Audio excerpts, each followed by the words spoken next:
The FBI and the Department of Justice have interfered in the last three elections, the last three federal elections.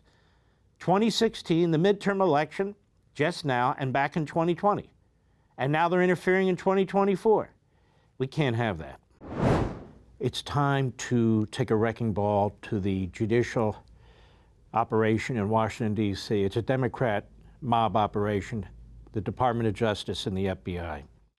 You may not know this, but under our Constitution, only one court is mentioned by name, the U.S. Supreme Court. In fact, the Chief Justice is not called the Chief Justice of the Supreme Court. In the Constitution, he, she is called the Chief Justice of the United States. All other courts are created by Congress. Congress also has the power to take jurisdiction away from courts. Congress has the power to move courts around, to add judges, to do all these things under the U.S. Constitution. Well, the Democrats keep talking about packing the Supreme Court, don't they? Well, they did pack the D.C. Circuit Court, the second most powerful court in the country. There it is in D.C., the Circuit Court. Under Obama and Harry Reid, when he was alive and he was the Democrat majority leader and the majority leader of the Senate, they added 3 seats to the D.C. Circuit. And they immediately put 3 leftists into those seats so they would have a majority on that court. Most of you don't know that because it wasn't reported very widely. I watch all this stuff.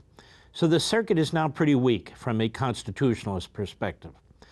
So you have 12 judges, district court, lower court judges of the sort who are hearing the Trump cases on that court in D.C., 8 of whom were chosen by Obama and Biden. And Trump keeps getting these Obama judges, the most radical in the country. And they put these judges on that court for a purpose, and that is to do what they're doing, the Democrat Party's bidding. And so my view is this. If Trump takes the presidency, it'll make it a lot easier. We need to change that court. We need to add seats to the district court so we can put conservatives on that court. Same with the circuit court, the court above it. We need to take jurisdiction with respect to several issues away from Washington, D.C., which is 95% Biden, over 90% Democrat, and move it to other jurisdictions. We can move it to West Virginia. We can move it to Northern Virginia. We can move it to other parts of the country, including Pennsylvania. It needs to be done. There's nothing written in the Constitution, let alone scripture, that compels what's going on in this country. Number 2, I would do a complete overhaul of the Department of Justice. And you can do a lot of this by executive order. And since Biden has used executive orders like a dictator, Trump should too. Well, Mark, that's too bad. You know, you shouldn't do that. And I'm sorry. We have to do to them what they've done to us in order to get our country back.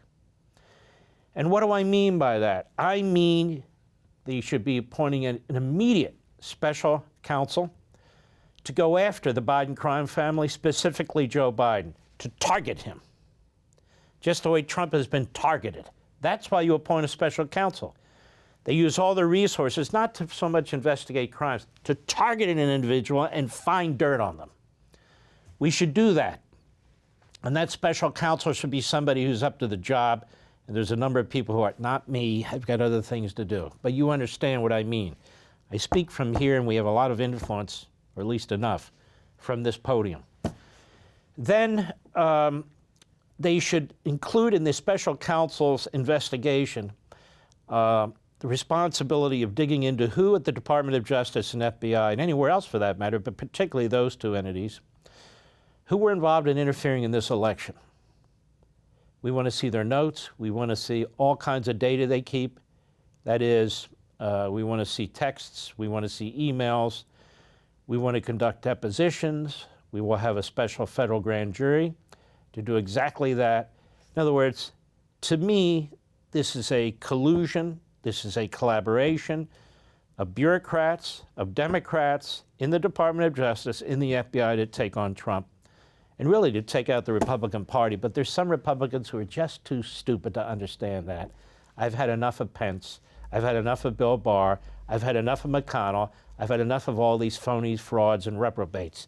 My wife says, you might want to stop calling these people reprobates. She's right. I'd call them a-holes if I could. Now, that said, we have this filing in Washington, D.C., which is a harassment filing, but it's filed by the prosecutors.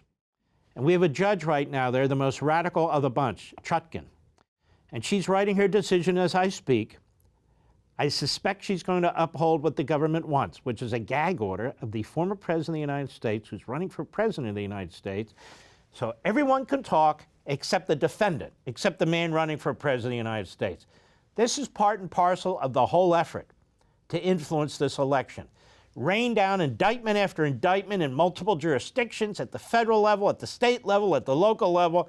Keep Trump busy, make him spend all his campaign funds on lawyers, make him spend all his time consulting with lawyers, getting lawyers, going over depositions, going through documents. They have 1.1 million documents, folks. That might take a little time. They have years worth of video, but don't worry, the government says there's only 9 months that you have to consider. So you got to sit there and watch this stuff. You have to prepare, because if you lose on one count, you're going to prison. So how does a man defend his liberty and under these circumstances and at the same time run for president? He can't. He doesn't. Now you might say he's leading in the polls. Trump will say he's leading in the polls. Folks, he's leading among the 30% of the base. The base is not going to lead President Trump. You're not going to lead President Trump. It's the other 70% that's the problem. The weak Republicans, the independents, the so-called moderate Democrats, and the other Democrats. The Department of Justice and FBI, the special counsel under the Biden regime and Biden's direction, if you remember what Biden said in 2022, according to the April New York Times. I wish Garland was much more aggressive as a prosecutor, not a ponderous professor. All this was in the paper. Garland reads it, not that he needed to, and says, okay, got my marching orders. The point is you can't do both. People have said, well, then he ought to drop out. See, that's the point. We get to select our nominee, not them. Nothing like this has been done in American history. So what I'm saying is this special counsel, maybe a separate special counsel, should have as their job to investigate all of this. And then we need to destroy the Department of Justice and the FBI and put it back together again before they destroy us. Because enough is enough. How many more examples do we need? You look at the Biden-Hunter deal. That was disgusting. You look at the failure of the FBI to help secure the border, the failure of the Department of Justice to help secure the border. You look at the way they went after these January 6 people using a statute that doesn't even apply. And I could go on and on and on. But most of all, look at Russia collusion. Look at their interference now. It's really absolutely unacceptable. The FBI and the Department of Justice have interfered in the last 3 elections, the last 3 federal elections. 2016, the midterm election, just now, and back in 2020. And now they're interfering in 2024. We can't have that. Want to see more? Sign up for Levin TV.